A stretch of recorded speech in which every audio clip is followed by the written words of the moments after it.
Yo, what is up, everyone? It's Justin. It's been forever since I've done one of these Skype things, especially with Mike. What's How going you been? on? How you been, man? Good, good. Just keeping it Just, moving a day at a just time. That's all hanging you out. can Yo, your do. room's looking clean. Yeah, I wish. No, I'm not gonna lie. Like, Mike's got a big ass room, and like, surprisingly, with all the shit he has, he keeps it organized somehow. Thank you. No, I'll take that compliment. Absolutely. So, let me just finish my food here. Don't mind me, guys.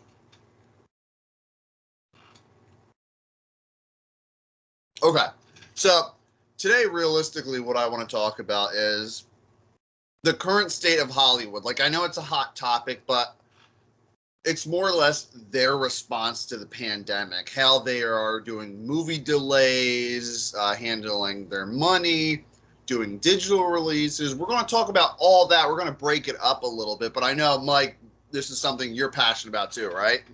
Oh, absolutely. I like movies are one of my favorite things that the world has to offer, and it's just unfortunate that so many problems with the pandemic are causing these companies not to be able to work together to create something that would be helpful to the community. They're just looking at it as we're not going to make the money, so we're going to hold it off and do this, that. But movies right now are proving it, so we'll see. Yes. Okay. So, spitballing off of that, springboarding off of that, if you will. The first topic is just like delaying movies as a whole. How do you feel about just companies saying, obviously, the first round of movies that were going to come out anywhere from like March to fall of 2020? I completely understand. But going past that, how do you feel about that? Like anything from like October 2020 to now? I mean, it gets a little weird because you look at something like May. I forget what day in May it was, but Matrix 4 and John Wick 4 were supposed to come out the same day. Okay. And now you have Matrix in December, and I believe John Wick 4 in May. So it's almost delayed 2 years at that point. And some of it obviously has to do with the filming schedule. But you look at movies like Jackass, who were supposed to come out in October, are now delayed And to it's not a February. big budget movie either. I think Not at it's like all. 20 million, I think. Yeah, and it sounds like a lot, but most of the time, 10 to 20 million at this point is considered very low budget in terms of major releases, especially something with as much Yeah, star power as Jackass. that was a major budget, maybe in like 1979, 1982 or something like that. Yeah. I But mean, so, and okay, so you saw Candyman in theaters, right? absolutely, yes. So did you see a preview for Jackass Forever in front of it? I did. I've seen it in front of Shang-Chi, too. How pissed were you when you? I believe when I saw the advanced screener of Candyman, I saw a preview for Jackass Forever with the old release date, and nothing gets me more fucking pissed than that. I was just like, oh, ugh. like, I get that. Because like, but here's the issue with that is it's not just pisses me off, but it pisses off the general public because people see, oh, October. They plan for October. The second they realize, oh, it's not coming out in October, it removes from their mind to a point where people just go, oh, well, I don't have to worry about that till February, and they start to forget about things. yeah, people are confused as hell. I know this is a little bit off topic, but we were talking about I was going to go to a concert this Friday, Andrew WK. And I was like, oh, cool, that's what's up. And I looked, and it still said the same date, September 23rd, on my app. So I was like, okay, the concert's still on. I didn't realize the year changed. So Yeah. they literally, it's the same date, but they delayed it a whole year. But I didn't get any notification. I didn't get an email. I mean, I think I have Andrew WK liked on Facebook, but like, we'll go back to movies. But I just think it's weird with movies too. They do the same thing. There's not that much notification. Obviously, if they Paramount announced something that day and you go to a movie later that night and see that the release date changed, I get you can't pull those trailers that quick.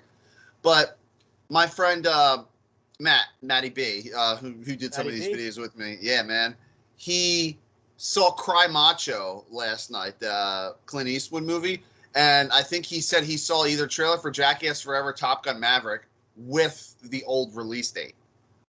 Yeah, like, you got to the point where it's like 2 weeks after they announced that. Like, really? Yeah, I think it really comes down to that they play this stuff because I believe here's the thing that I don't know. I don't know if when they send out movies, if the trailer is on a separate thing, like they play it, because whenever they send out movies now, it's obviously not 35 millimeter or 70, whatever. Yeah, it's just on a hard drive or but the question is the thing. previews on the hard drive as well, or do the previews play separately? I got to assume separately because a company's not going to put previews for a movie that's like Paramount's not going to put previews for a WB movie. So I got to assume it's based on the theaters and what they get. Yeah, and that's the thing. I think, yeah, you're right. It's based on the theaters. I also guess it's relatability, too, because remember when we saw the advanced screening of Suicide Squad? Oh, no. I forget what it was. I saw a Warner Brothers movie in theaters the past few months, and I saw a preview for Guardians of the Galaxy. But Which Guardians of the Galaxy? Or no. Sorry. No, I mean, like, when you saw the original, I had a brain fart. Don't mind me, guys. No, it happens, dude. I get it. We've been doing that a lot recently, too. But, you were just like, yeah, Alan Alda was in Jaws or something like that. I somehow got Alan Alda and John Lithgow confused, even though I know they're two completely separate people, and there's no relation to them in my mind. But in my mind, because, like, I've been watching Dexter, so I'm thinking John Lithgow, but I meant Alan Alda. So, like, your mind just crossed. Yeah, I totally get that. Yeah, but I think it was, like, I forget what movie it was for. Oh, it was when I saw Black Widow in theaters. They showed a preview for the Suicide Squad. That's what it was. Yeah. I was trying to remember because, like, I've seen so many movies outside of what's happening with the world right now, even though the big releases are still happening for the most part. But, like, when I saw Black Widow in theaters before it released on Disney Plus, like, it released Friday, I saw it on Thursday. But they showed a preview for the Suicide Squad. But, like, I guess the relation there was, like, from visionary director James Gunn because he's Marvel. Well, okay. So one thing I wanted to know with you, and I already know my answer, but I'll let you start first, is movies get delayed once. Like, we all get it. We understand. Once a movie gets delayed 2, 3, 4 times, does that affect the overall, like, hype and feel of the movie after you watch it? I don't think it affects the hype after I watch it, but it definitely affects it before. Because, like, we're just spitballing, obviously, and you even messed up already with Guardians of the Galaxy versus Suicide Squad. Yeah. If we can't keep up what movies we see straight, let alone keeping a timeline of what comes out and when it comes out and trying to remember 18 different dates of it changing and changing and changing and changing. Because I remember when we went to go see Monster Hunter in Jersey, and we got the Wonder Woman popcorn buckets because it said only in theaters on the bucket, and it never even touched theaters, straight to HBO Max. Yeah, I still have that bucket in my closet, too. Yeah, same here. And that's the thing, is you get stuff like that, and you start to lose track. And people in general have so much going on, they have trouble keeping track of what's relevant and what's now in their lives, let alone something that's something they enjoy, something people want to go see. Because you get something like Black Widow. All right, I love Scarlett Johansson. I love the Marvel movies as much as anybody. You know that. But I think with it being delayed, I think that hurt it because I didn't really care much for the movie itself. I really enjoyed it, to be honest. Like, I didn't think it was one of the best, but it was good. It was solid. And I think that it did, from when I heard about it, I was like, oh, that's cool. They're doing that. Odd timing, but, like, we'll see what happens. Originally, did you, like, really care about it that much, though? I didn't, but delaying it only made me go, oh, well, I really wanted to see it in, like, I really just wanted to see it in general because it's a Marvel movie. By the time it came out in theaters, I did see it in theaters, and I'm glad I did. But it was because I'm seeing a Marvel movie in theaters, not because I'm seeing Black Widow in theaters, when if I had seen it when it was supposed to come out, I would have been like, oh, I'm seeing Scarlett Johansson in a big blockbuster in theaters versus I just want to see every Marvel movie as it's going because I don't want spoilers, and that's another thing. You have to avoid spoilers, so you keep changing stuff, people start to get confused. That is a whole different conversation, well, too. Obviously. I feel you on that. Yeah, so So things change so much. It's hard to keep track, and if people are not keeping track of their own lives, let alone something that's outside of their realm of thinking, you get spoilers because you forget. Oh crap! They came out this weekend. You missed out. And that's that. yeah.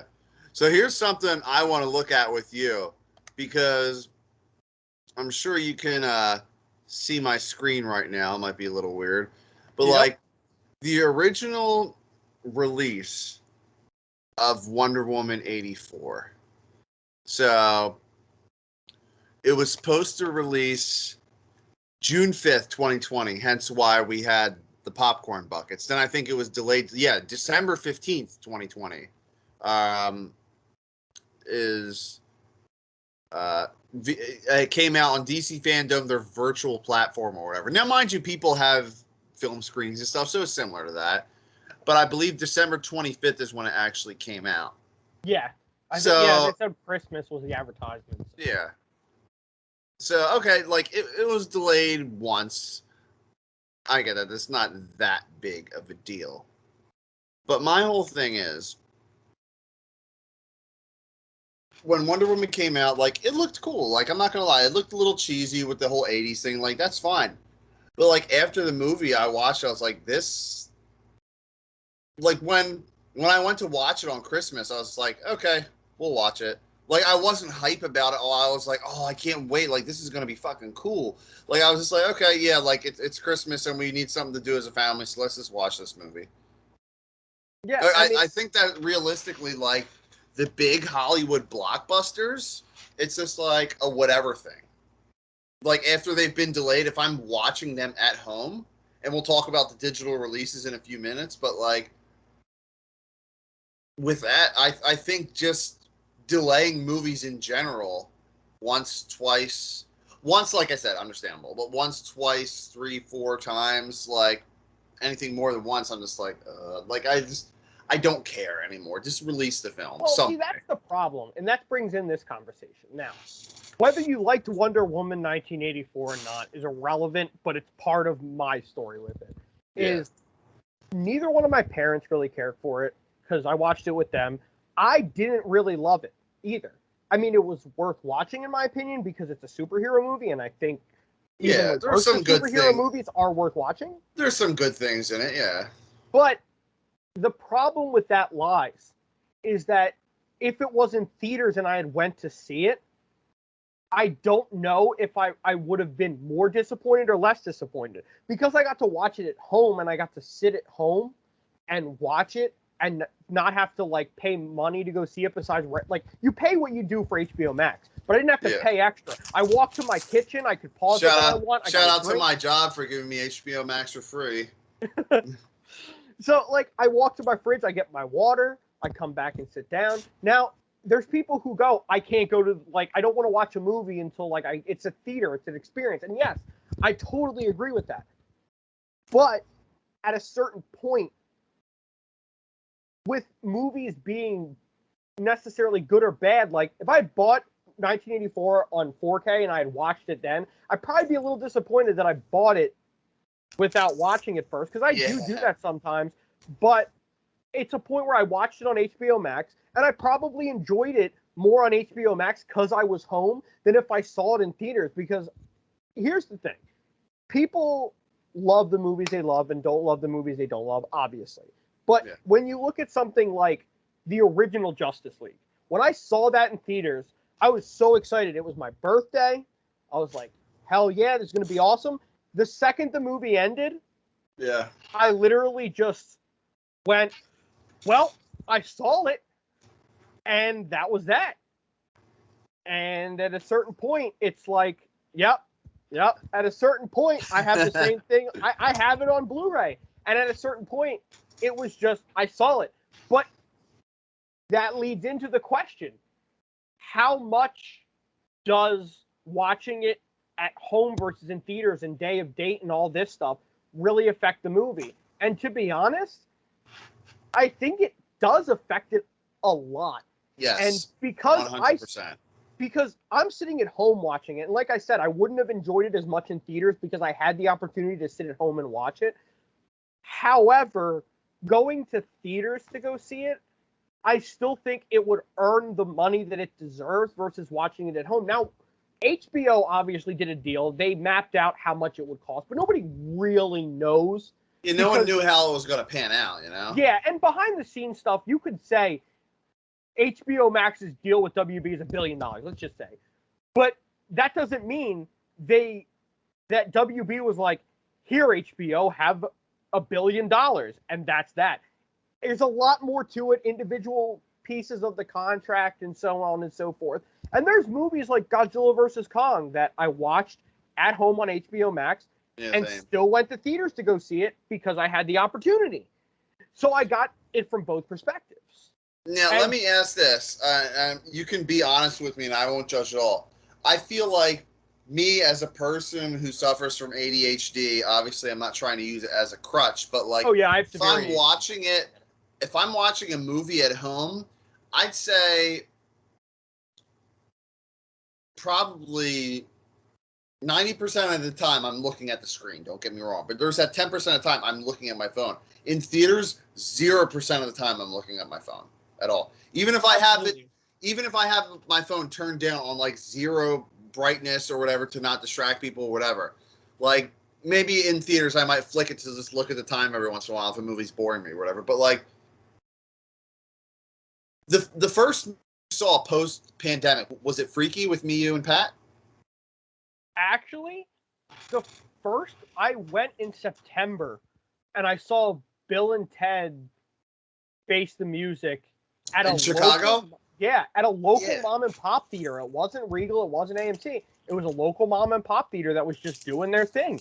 And I saw it in there, and I think who I went with, we were the only people there. Were you in Chicago or were you in like Missouri or something? No, I was in Chicago. And it was in the outskirts. It was in Illinois, but like it was about probably like an hour outside of Chicago. But the point is that there was almost nobody in the theater.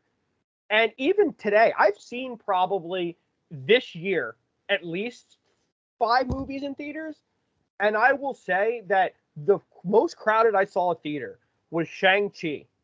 When I saw it on Memorial Day, or Labor Day.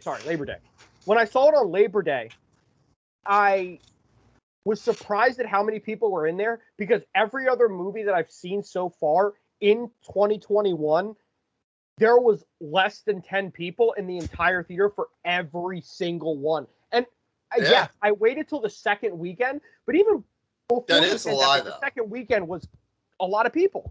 That is a lie, though, because when we saw Suicide Squad, every seat was packed. Yeah. However, that was a press release that they wanted to make sure all the seats, and it was pre-release, so I get that. They said they did sell more tickets than actual seats, so yeah, I'm just saying though. I'm just no, that's fair. That's fair. But like when I saw Fast 9, there was not that many people. When I saw Candyman, I think might have been one of the most people I saw in theaters. Same. Black Widow, almost nobody.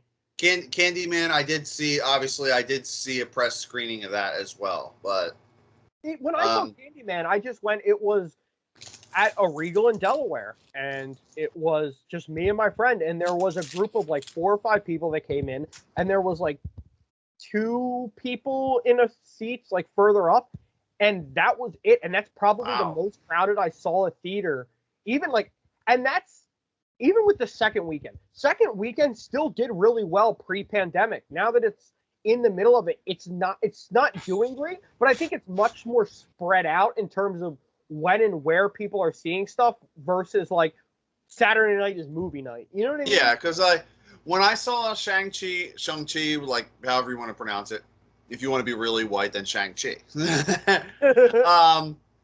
But when I saw that in theaters, I'd say like 70 to 75% of the theater was sold when I saw that opening night. But like, okay, I'll start with Shang-Chi when we move into our pandemic digital release day and date sort of I hate schedule now. So Shang-Chi, not many people know this, but I think a decent amount of people do at the same time. It's a weird subject because Shang-Chi released in theaters the very beginning of September. in, I want to say 2 or 3 weeks, Shang-Chi releases on Disney Plus. Now, in my opinion, obviously people got to make deals because of the issue going on with the world right now, but you're only allowing a 5 to 6 week window after your movie releases theatrically and then releasing on digital. The second you release it on digital, people are going to pirate it. So you're planning to then lose that money anyways. You're saying, oh yeah, like I would say 40% of the world out there like wouldn't pirate a movie or don't know how to pirate a movie. Maybe 40 to 50% of the world doesn't know how to pirate a movie or doesn't care to. But there is a fair amount of people who are like Cody Stick, Dragon Stick, Fire, like whatever the hell it's called. They're always down. I have a website I'll go to. I'll stream it. Like the second it's released, like I'm not gonna lie. Like I saw Black Widow in theaters. I paid the money with my AMC Stubs A-list. I also downloaded the movie online on a site for my dad to watch, just because like it's easier for him that way. So I obviously downloaded the movie. I just paid to see it though too. And that's the thing is it's like there's been movies where I have when I was younger, I used to torrent a lot of stuff. I mean, like in our generation, a lot of people did. The older I got, the more I realized, obviously, that's fucking terrible. And you shouldn't do that if you're not supporting the movie at all. Yeah. Now, there's other sides to that. Because, like you said, like, you picked up the Black Widow on 4K for me. And I went to theaters to see it. Now, by the way, it's in my car, so I don't forget it for our upcoming convention this weekend. Yeah. Sounds good. Otherwise, if I brought it into my house, I would forget to throw it in there. And that's the thing, is it's now if I torrent that movie now, I put the money into it. I saw it in theaters with my family, and I have the 4K. So I torrent it. Now, there's people who will, the second it's releasable, will torrent it. And it's not just it's a much bigger problem than that, because my friend Tom in Canada, HBO Max isn't there. So what he has to do is rent it on demand. But here's the thing. Aren't they like Disney Plusing it up? They're trying to charge like 20 or 30 bills for that on demand or something? Here's the thing is it's $30 Canadian, I believe. So like whatever the translation for that is. But he was able to watch Mortal Kombat. However, Suicide Squad wasn't available on demand. So in Canada, there's places where people just don't feel comfortable going to the movies for the pandemic. And I actually understand that. Like my friend Tom does not like to go to the movies much because that's $23 American, by the way.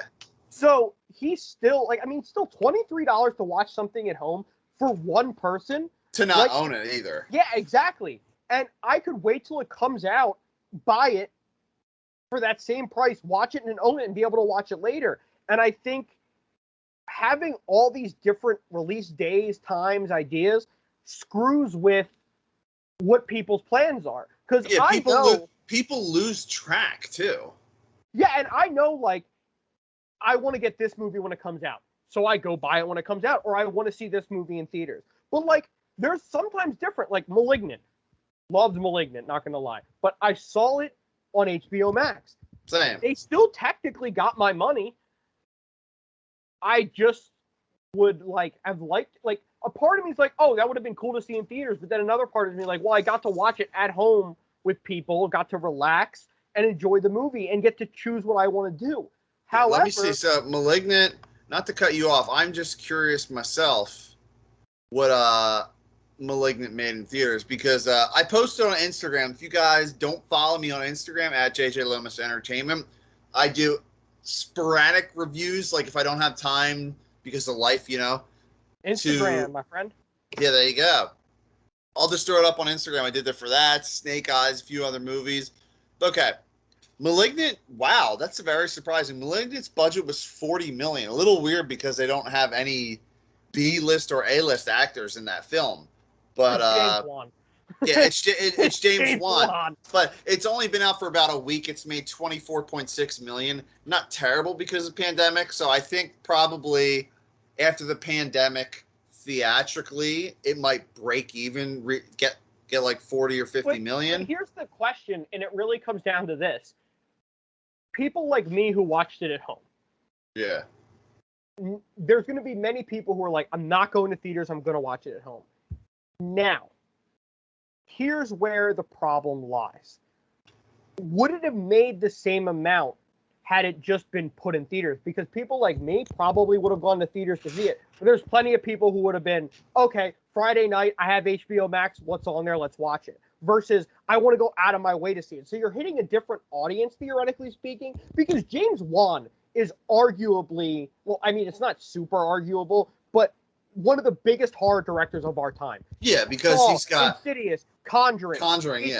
It's just, he's been in so much. He's given. He is. I feel like he is the J.J. Abrams of horror. If J.J. Abrams directed pretty damn good movies instead of producing a lot of damn good movies. Exactly, and you look at something like Cloverfield, and brilliant. He produced it, and I still think Cloverfield is the best found footage movie of all time. But that's irrelevant. It's just. It gets to a point where the debate really comes down to movie itself. It's as a whole, obviously, the debate is, do you lose money versus going to the theater? Because you look at Black Widow and you look at Scarlett Johansson. Now, there's a lot of people that I saw write on big Facebook lawsuit action going on. Yeah, and a lot of people were like, fuck Scarlett Johansson. She doesn't deserve it. She's rich. She doesn't need it. And I'm like, here's the difference, though. It doesn't matter how much money you have. It's what was in the contract, what was earned, and you get what you deserve. They tried to pull a sneaky. Exactly. In the contract, it said that she got a certain percentage of what it was released in theaters. When they put it on Disney Plus, they didn't correct the contract, which means everyone who paid $30 extra on Disney Plus to see it, she didn't get a cent of that. And I believe it, like, here's the thing, though. Opening weekend, broke. Go ahead, it made $80 million opening weekend in both Disney Plus and theaters. That's $160 million opening weekend. Yeah, for a pandemic, that's really not bad, but she's not seeing any of that $80 million. She's only seeing the other $80 million. Not to cut you off or anything, Mike, but for people who don't know, Black Widow's budget was $200 million plus whatever marketing they did.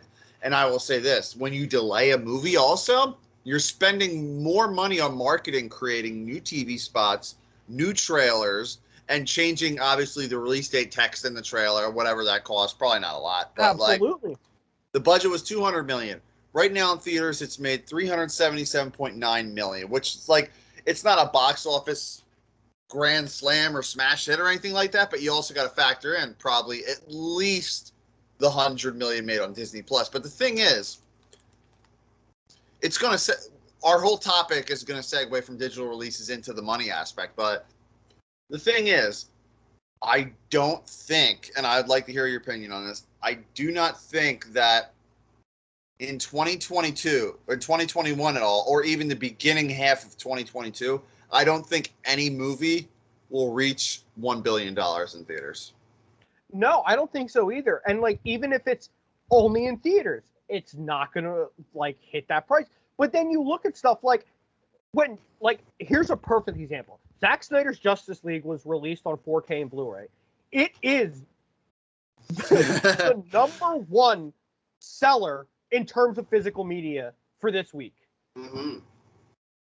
The fact that it's the number one seller. Oh, he's got it. Oh, he's got the old one still. Oh, there it is. I had to, sorry. No, that was good. I like that. But the thing is it's not arguably the number one seller. It made the most money in its first week in Blu-ray than any other Blu-ray that came out that week, or even sales that week in general. Yeah, because people who watch it, like, I'm gonna be honest, I watched it on HBO Max. It was so funny because I had to go sleep over your house that night because when Zack Snyder's Justice League got released, that was the night I slept over your house to leave for Georgia. Mind you guys, I had to put out a review that was like 13 minutes long, so I had a lot to talk about, spoiler free. So I watched the movie all 4 hours, and it looked decent, but like I'm looking at it, I'm like it says it's 4K, but like this does not look 4K. Obviously, digital compresses the hell out of it. I still have yet to watch Zack Snyder's Justice League on a 4K Blu-ray disc. That's not less compressed, but probably saving that for a time. Maybe I'll watch it in parts. But after we're done talking about Zack Snyder's Justice League, which I'm already done talking about because I love the movie and that's that. But I think more or less what I want to talk about now is just releases. Like, I might have hinted to this at you, but did you know? Do you know where you can see Don't Breathe 2 at right now? Yeah, I think it's Amazon Prime, right? Yeah. So I was over at my friend Tina's house 2 weeks ago, and I was just like, yeah, it's a shame we don't have a theater around you. And I was looking up. I was like, yeah, it says Don't Breathe 2 is playing in theaters. But then in real small text, it says Amazon. I'm like, what the hell? Like, okay. Did you hear, Mike, anywhere on TV, on the internet, wherever, that Don't Breathe 2 was coming out on Amazon until I told you? No. Well, until you told me, I didn't know. And that again, it comes out like I said. And it really comes down to like I said, and I'm just going to revert back for 1 second to get my point, is that Zack Snyder's Justice League was the #1 seller on Blu-ray, which leads to believe that it still was on HBO Max, and it was still the #1 seller. Now the question is that you put movies in theaters like Don't Breathe, and you put it on Amazon. Now, if you remove the Amazon piece and you just put Don't Breathe in theaters. Don't Breathe 2, yeah. Yeah, Don't Breathe 2, sorry. Yeah, Don't Breathe 2 in theaters, when it leaks, when it eventually gets on the Blu-ray, what will the sales be? Now, will the sales be less because people rented it on Amazon because they got to watch it at home versus just buying it on a whim? You never really know, and there's no real way to quantify that because it's movie to movie. Yeah. But because, I think... Go ahead, sorry. I think at a certain point, I think every company doing their own thing, I appreciate that because it makes every company different.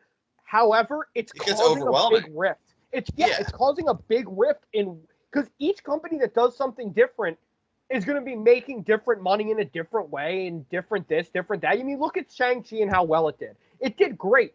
They were thinking about pulling Venom for till next year, but Shang-Chi did so well. They're like, we're going to move it up a week. So, okay, so here's where I'm at right now. Don't Breathe 2, like I said, we've already talked about it. Budget, $15 million, box office, $45.9 million. I won't spoil anything for you guys, but realistically, in Don't Breathe 2, they hint at the potential of what a third film could look like. But here's what I'm also going to say. Mike, do you know where you can see Candyman right now? No, except for theaters. Wrong. Candyman's streaming on demand as of last Friday. Oh, no, you're right. I actually did see that. And again, that's another thing. It's also like, I loved Candyman. I love the original. I love this requel, sequel, whatever the hell. Triple its budget, but like that's the thing. I only knew about Candyman releasing because I was on some I think I was on Blu-ray.com, and in the small corner it said something about Candyman on demand. But like, I didn't see advertisements on TV, and I watch a lot of TV. I have a lot of DVR recordings. Oh, on a Facebook ad is how I saw it. I have Hulu, and I didn't see any ads yet. So you saw Facebook? Okay, cool. But you're just like you're alienating your audience. Obviously, we're looking in the bottom right-hand corner of the screen here for my screen share, and for those people who can't see it, it's triple the budget. So 25 million, 66.7, almost triple. Sorry, but you got to figure by the time it ends its theatrical run, it's going to be triple the budget. That plus on-demand sales, even if people pirate it, is beneficial to whatever company released this. Metro Golden Mayer, Monkey Paw Productions, whatever the hell. So Universal is really like, it's whatever really it's distributed by, because there's plenty of films that gets produced and distributed by. But I'm gonna keep up my share screen because I just want to talk about this for a little bit, which is important. My buddy Anthony and I were debating about movies. Obviously, some people are unvaccinated, people are vaccinated, but some people are just damn near scared of this new variant. and all this stuff going around. I'm not a health expert, but I just know, like, Pennsylvania as a whole, we're doing pretty damn good compared to a lot of other states. Like New York, New Jersey, we're all doing pretty good. Massachusetts. But here's an example. So if you type in Free Guy, people will say that, like, oh yeah, because of the pandemic going on, people want to make more money. You're not going to make $1 billion. You're just not. In the next year, from now, I will, and you can quote me and you can say I told you so in August of 2022. But I don't think any movie will make $1 billion. But look, Free Guy came out 100 to 125 million, made, let's just say 300 million. That's a profitable as hell movie. Made triple its budget. And the budget is big. Shang-Chi. And well, I should probably put "And the Legend of the Ten Rings," most likely, yeah. But I know. I will. While you're looking at it, I will say as a side note, the only movies that I could see breaking $1 billion, which I doubt, highly doubt still, would either be No Way Home or Doctor Strange 2: Multiverse of Madness. Yeah. So Either Shang-Chi. one of those is the only possibilities. 150 to 200 million. So let's just say the budget was 160 and 170. Let's just say around here. Right now, it's just about doubled its budget. But the problem is home media. Click here. Shang-Chi and the Legend of the Ten Rings will debut on Disney Plus immediately following its 45-day exclusive theatrical release. I think it should be 2 months, regardless. I mean, I do agree with that, because here's the thing, is movies are coming out on Blu-ray faster and faster, physical release, as you said, Jay, in general, but it's happening more and more and more and more. Like you see a movie and it'll all of a sudden coming out in December, and it came out in theaters in September, and all of a sudden on Blu-ray in December. That kind of blows my mind, in the sense that I remember you used to have a movie come out in theaters, you'd be like, I gotta wait 6 months to go buy it and watch it again. Now, you're watching it like within 2 weeks at home. And my ass would be like ready. My ass would be ready. I would be skipping school at like noon to go to Circuit City and grab the latest Harry Potter movie, or like King Kong on Ultimate Edition DVD when that shit came out, extended edition. Oh man, dude, I remember. I am a huge Jack Black fan. Same with Tenacious D. We saw Tenacious D live. And I remember I was in 7th grade when the Tenacious D movie came out. I think it was 7th grade, maybe 6th grade. But I remember my parents were like, no interest in seeing that in theaters. We're not going to go. And I was like, all right, that's fine. And I didn't really have anyone in my friend group that really wanted to see it. So I was like, all right, I'm going to buy it the second it comes out. I remember sitting on my laptop in the lunchroom, counting down the days, reading the Wikipedia page over and over and over again. Bought it day one, and I still have it in my collection. And it was months that I had to wait.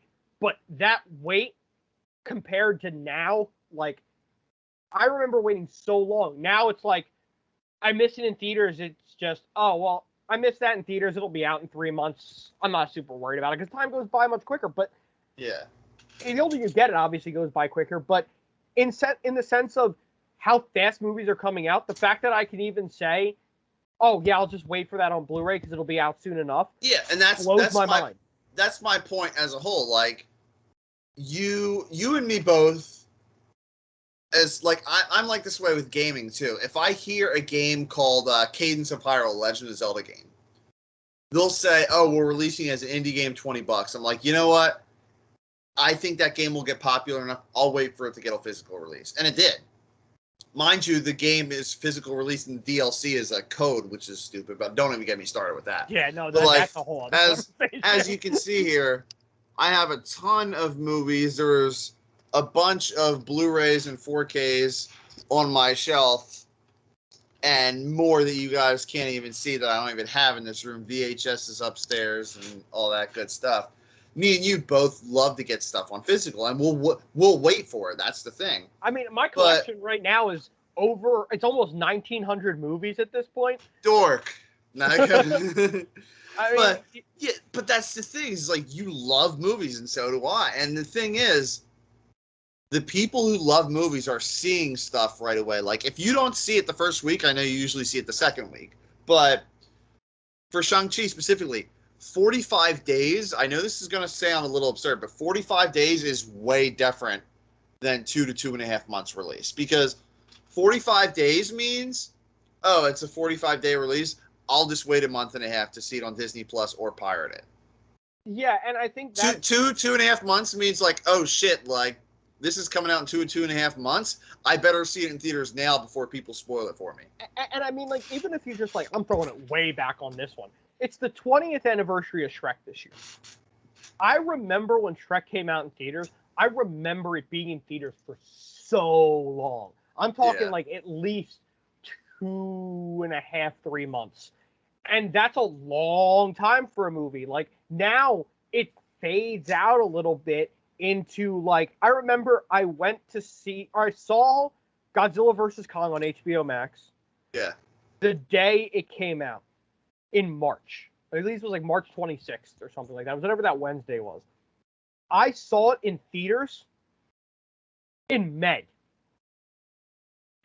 And it was at the end of its run.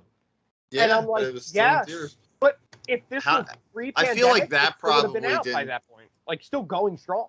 Yeah, I feel like that probably didn't do good box office wise, just because of everything. Well, I mean, it's still early this year. The later in the year it gets, the better it gets. I just feel like, well, here's the question: is some of these? Oh no, that made bank. That 155 to 200 million. So let's just say 175 million budget, 467.8 million, because probably all the overseas stuff. Yeah, and I mean, you look at stuff that's coming out, and you look at what's being delayed, and the question is it delayed because it still has more filming left to do, there's still more to do, or is it being delayed because it wouldn't make the money? Because you look at something like Tom Cruise has 2 movies coming out, which Paramount, I believe it was Paramount, delayed everything. Top Gun Maverick and Mission Impossible 7. Exactly. I'm a huge Mission Impossible fan. Not a huge Tom Cruise fan, but I love Mission Impossible. Yeah. And I want to see that movie.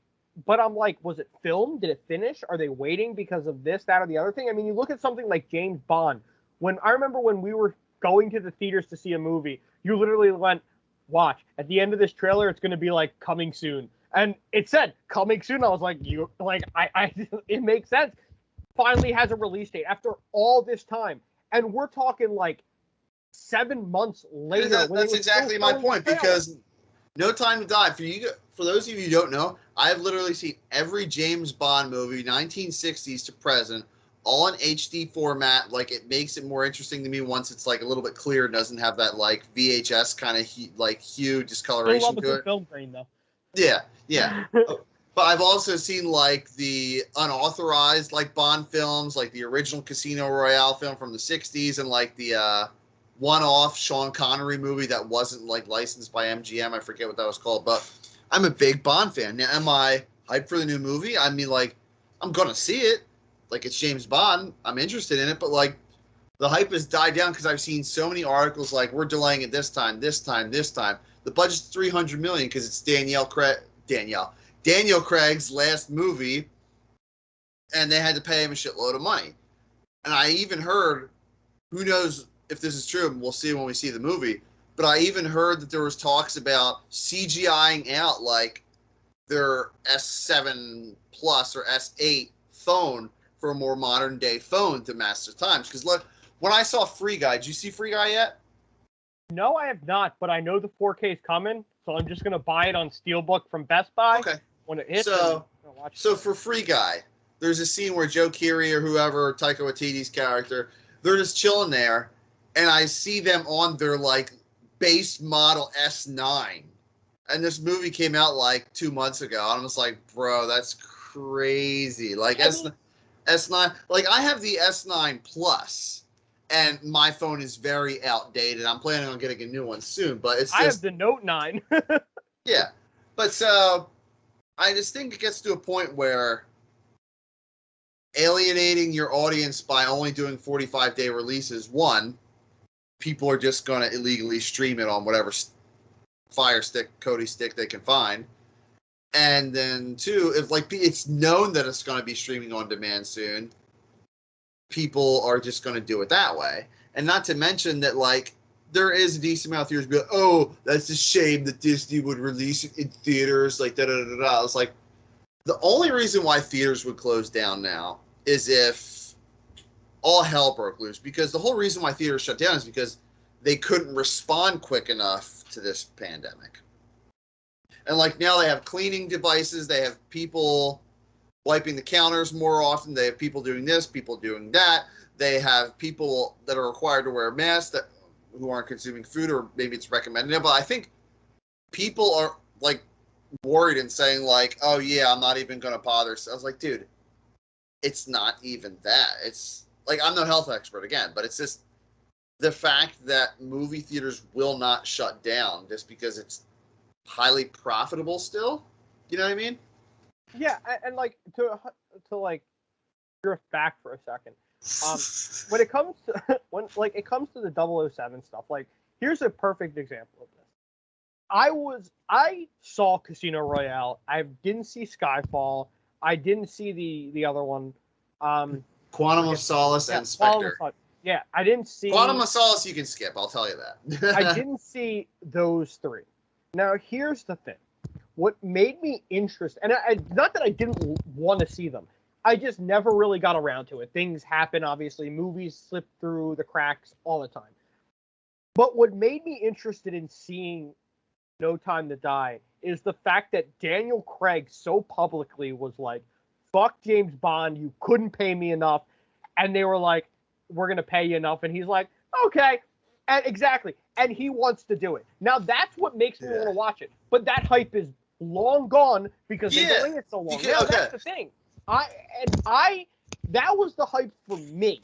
Obviously, that's not going to be the hype for most, and there's going to be different reasons. But it's to a point where I want to see a movie for certain reasons, and sometimes those reasons kind of drift off. But I will say, though, every single time a James Bond movie comes out, how a lot of movies make their money is they will sell products through the movie. Is like the new sports car that's coming out. Okay, isn't this crazy though? Right here, I personally don't like the song "No Time to Die" by Billie Eilish. Recorded October 2019. So let's just say she recorded this 2 years ago, man. And it was set to release February 13, 2020. It did release February 13, 2020. That was before the pandemic, because really the pandemic started shutting down in mid to late March. That's when things really started shutting down. Because whenever it was, but like, isn't that crazy though? The No Time to Die single was released a year and a half ago, and the movie is still not out yet. And that's the thing. It's like, and that's what it like. It drifts back to what you were saying before. You said that there was rumors that they changed the phone or whatnot, and I'm like, I wouldn't be surprised because, like I said, the new sports car at the time, these companies pay. I want you to use this car. I'm paying you as part of your film budget to make that car look good because I remember Daniel Craig and James Bond's driving it. Maybe I want to drive it, and the rich people will. But it's so far outdated. People are going to look at that, be like, that model was 3 years old. And most people. When I saw Space Jam, did you see a Space Jam: A New Legacy? I did. Okay, so when they're walking through the Warner Brothers lot, Space Jam: New Legacy, if y'all don't remember, released, I want to say in July.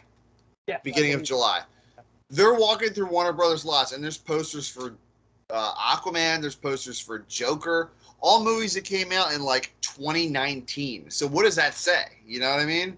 Do you remember? I forget. I think it was we were at the Monmouth Mall in Jersey. Do you remember? Or maybe it was somewhere. I know where you're going with this. Yeah, we went. I forget what movie it was, but it was a movie that was like a year old. Jumanji: Welcome to the Jungle. Yeah, it was Jumanji: Welcome to the Jungle, and it was already like 2021, and we're like, that has been long out on Blu-ray at this point. Yeah, we were like, what the heck? The poster was still up, and it happens. I just think that when you do the releases on, it's called day and date, which I personally do not like because I think there's certain movies day and date is great for. indie movies day and date is great because indie movies not everyone can get to a theater to see it because it's not playing in regular everyone's theater near their house. Yeah. So that you rent it on demand. Again, but that leads to pirating. However, it lends the people to see it who are going to see it. You're making money that you wouldn't normally make by putting day and date. But when you do a movie like Black Widow day and date, you're separating your audience and you're pulling your own money in different directions. HBO Max and Disney Plus. That's why Disney Plus, after the whole Black Widow thing, and I think Black Widow and Jungle Cruise were like the same day, right? Yeah, I saw both in theaters, and both were very good, to be honest. I mean, like I said, Jungle Cruise, like I had my gripes with it, but it was still like a solid movie. I liked it better than Black Widow, actually. Actually, to be honest, like I enjoyed Black Widow. It was a solid movie, but yeah, I enjoyed Jungle Cruise. To me, was solid in the sense that it was a summer movie, and that's what I like to go see. I want to see movies like that in theaters because they're fun on the big screen. And that's what I'm saying, though. Like, the same day releases, I think Warner Brothers screwed them. I think, realistically, the first half, it would have worked. Yeah, you chugged that, bitch. Yo, shout out to Wawa, though. East Coast boy.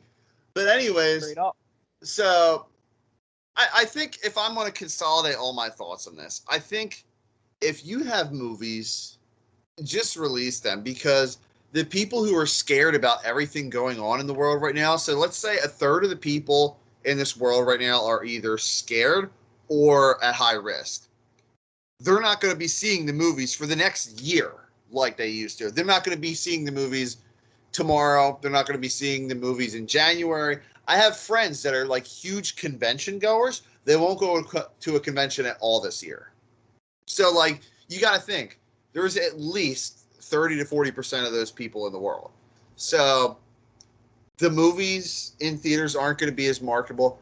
I think they should just release it digitally. It sucks for them, but at the same point, like, how long are you willing to sit on money? Because, again, I am a person who doesn't like to sit on money for a while. If I owe you something, Mike, I'm going to pay it back to you as soon as possible because that feeling is going to eat away at me. Like, 100%. Like, I everything that we've paid each other for, it's been that day. Yeah, I'll be like, you got my money? You got my... Where's the money? And then, like... But it's just Warner Brothers with everything going on, like... I'm happy they're doing the same day, but again, like, it sucks for them, but I think they're thinking of the fans in this aspect, which I'm happy about. I do agree with that. I think at a certain point, see, here's the thing. There's give and take with everything. People are going to watch this video and disagree with us wholeheartedly. People are going to watch this video those guys. Like, what do they know? Yeah, and there's people going to watch this video and be like, I totally agree. And that's the thing, is it's obviously up to interpretation because there's no way to be like, okay, if Black Widow only was released in theaters, would it have made 160 million opening weekend? We don't know, and there's no way to find out because you can't go back in time, redo it, and hope it works. And I think at a certain point, we have to realize that these movies that are coming out and each company's doing it slightly different.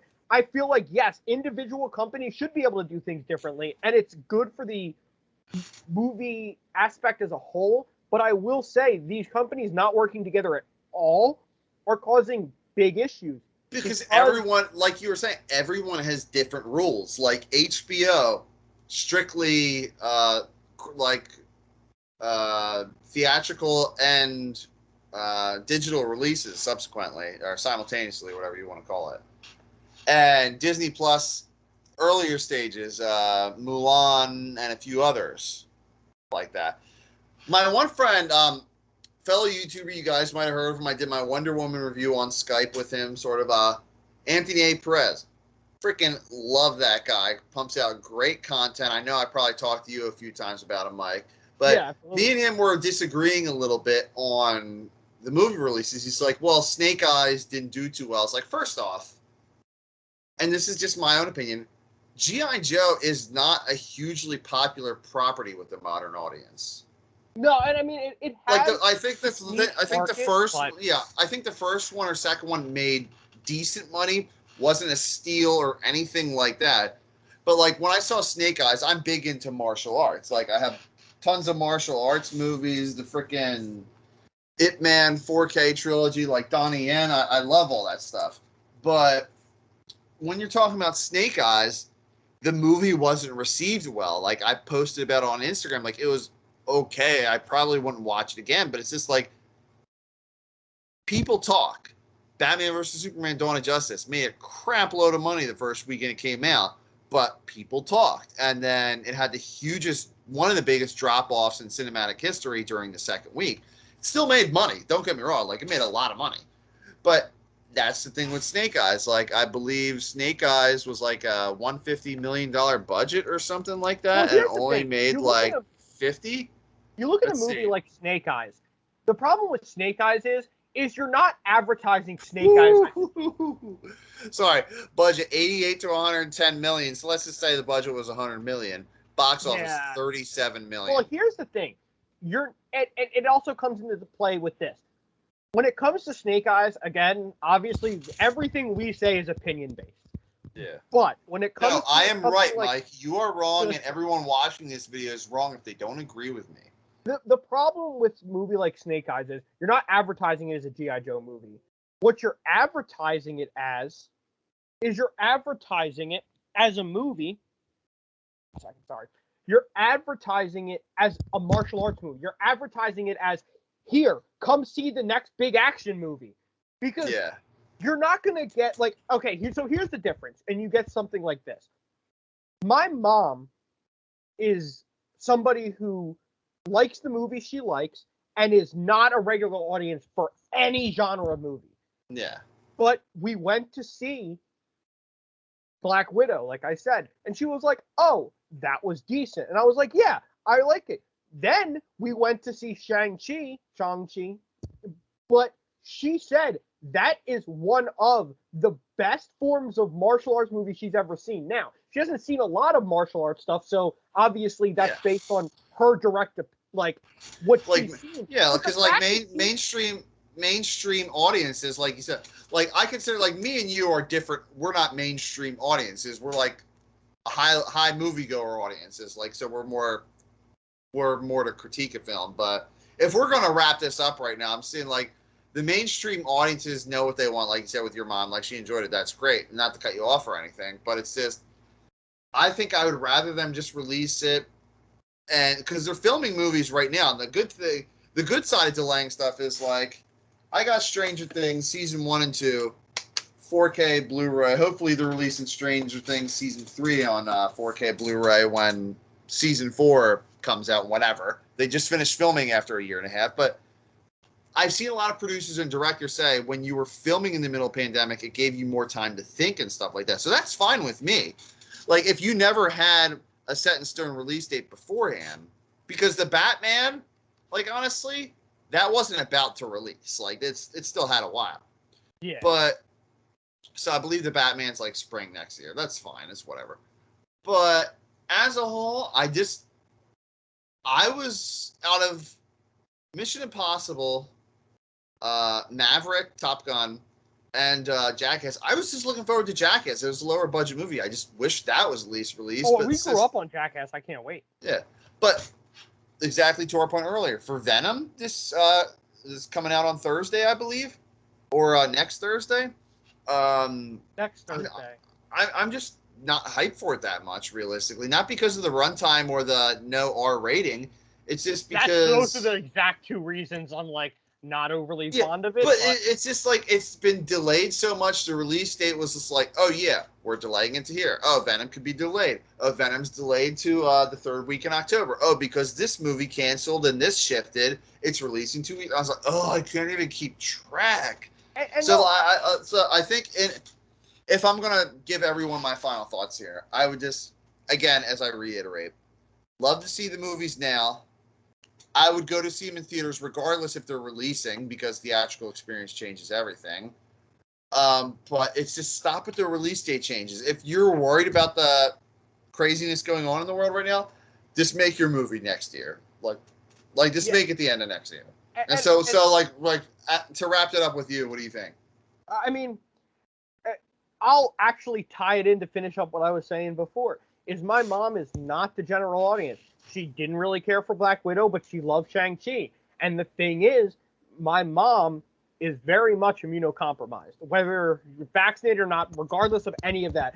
My mom wants to go see stuff in theaters because she likes to do that. My dad, he's immunocompromised as well, but he likes to go to theaters to see stuff.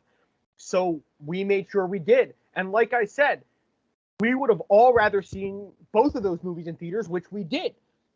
And it really comes down to your audience is changing, because my mom thought, oh, Black Widow, a character she knows, Scarlett Johansson, an actress she knows, I want to go see that.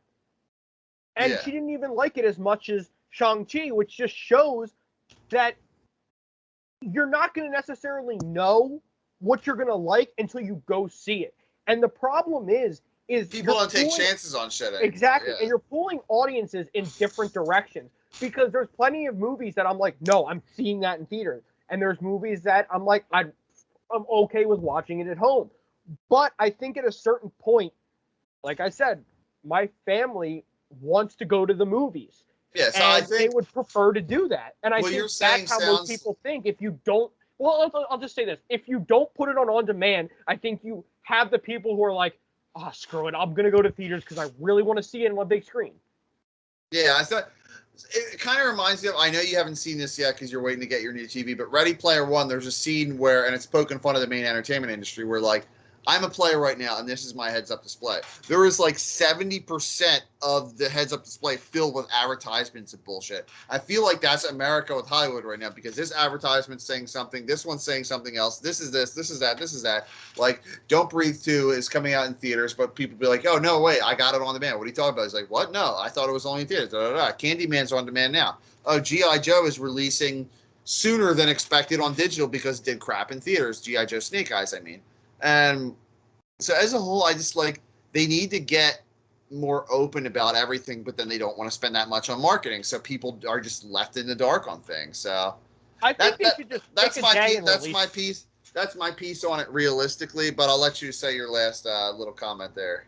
Yeah, I think pick a day and release it. I think all these movies changing, I like Jackass moving it. I think Jackass, if whether it comes out in October or February, is going to make about the same amount. You're not going to change the amount by moving it unless for some reason you think that in the next 9 months, shit's going to be that drastically different. It's going to be different, but I don't think it's going to be like, Top Gun is going to make $1 billion like it would have if, like, no. So realistically, like Jackass might make 5 million more or something like that. Yeah, like I just think, I really just think it comes down to one simple thing. People want, I guess not order, I should say, but I will have order. Yeah, I think people want specifics. I think if I said this movie's coming out this day, people plan on it. Once you change that, you're changing how people think about the movie, what people want to do about the movie. And I'm just going to say flat out, if you do a run in theaters for the exact amount it was pre-pandemic and then put it on Disney Plus, I guarantee you're still going to make the same amount, because people are either going to want to see it in theaters, and if they don't, then they'll wait. Oh, I'll watch it on Disney Plus when it comes out. When you start dueling, that's when you get people who don't want to go to theaters and they'd rather watch it at home. Yeah, because there's still people. Release at home. Yeah. So to sum everything up, like it's like realistically, no matter which angle you want to come in at, you can't specifically say that a movie releasing now versus a movie releasing February is going to make more money, because yes, you will have more people that are vaccinated, but then like PA, by the way, we're at like 57%. We're at a pretty high percentage. We're in the top 20 states that are vaccinated and stuff, so we're less susceptible. But realistically speaking, by the time February comes around, more people will be vaccinated, of course. But then you have the effects dwindling away. Like, we don't know everything there is to know about a booster shot. Obviously, like, that gets into the health aspect, and I don't really want to talk about that too much because neither of us are experts. Yeah. But there's just so many factors that would take away and, like, kind of counteract one another about movie going that it's just like, what's the point? Yeah, I totally agree. I think it just comes down to, like I said, one thing. Release in theaters, and then release on demand or Blu-ray, whatever you want to do. Even if you do the full run in theaters, and then if, let's say it releases September 1st, and on October 5th, like October 31st, you say, here's the 2-month run. Here you go. Here is the movie on demand. And then a month later, it comes out on Blu-ray. You're not really taking away any specific aspect. Yeah. You're still going to make the money you're going to make. And I think that's where these companies need to realize that, again, I'm no business expert at all. I just want to state that. But I know one thing, that you're going to watch what you're going to watch, and you're not going to watch what you're not going to watch, regardless of how it's presented to you. So people need to pick and choose. And I think that's a good ending point. So we have that. We both have our opinions. They're pretty damn similar, slightly different, but there's a lot more to talk about. I mean, we could talk about special features in movies, but we're going to save that. I think we're going to be releasing more often videos about Blu-rays, about the modern day media releases, movies like this that have one special feature on it. I mean, we could talk about that for hours. Yeah. That's part 2, people. yeah, exactly. So part 2, part 3. Like, I think this is going to be a consistent thing. I hope you guys enjoy this. So, Mike, you have any last comments? Support the movies that you want to see. That's all. Yeah, I mean, I paid.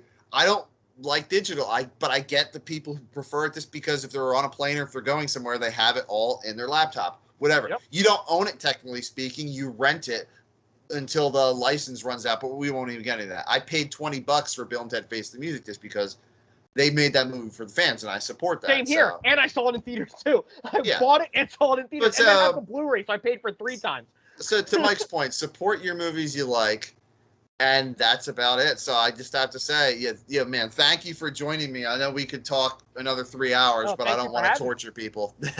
Yeah, straight up. No, I appreciate it very much.